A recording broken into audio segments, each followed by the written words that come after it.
Depuis qu'on est enfant, on nous montre ce qu'il faut devenir. Une belle maison, une belle voiture, un beau métier, un beau sourire, comme si le bonheur avait un prix.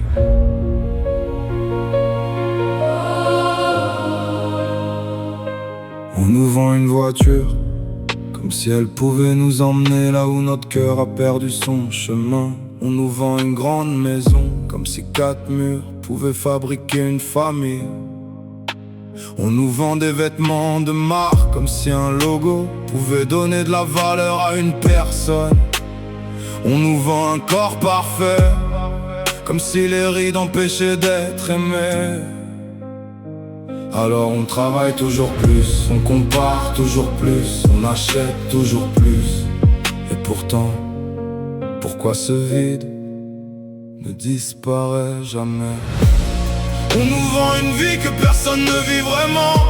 On nous vend le bonheur comme un produit en promotion, mais les choses les plus précieuses n'ont jamais eu de prix. Un fou rire, un je t'aime, un coucher de soleil, une main qu'on serre une dernière fois. On nous vend des milliers d'abonnés, comme si des chiffres pouvaient remplacer une vraie présence. On nous vend la réussite, sans jamais montrer les nuits sans dormir, les échecs, les sacrifices. On nous vend des couples parfaits, mais on coupe la caméra dès que les larmes arrivent.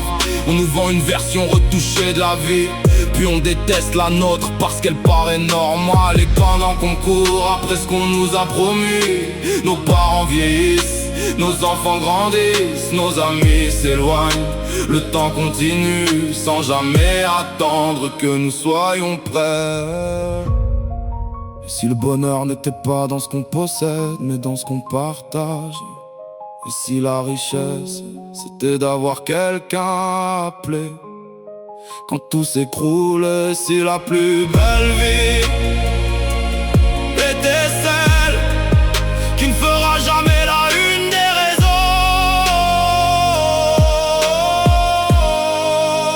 Ils nous ont vendu des rêves, des objets, des apparences, des statuts, mais ils ont oublié de nous dire une chose: les plus belles choses de cette vie ne s'achètent pas, elles se vivent.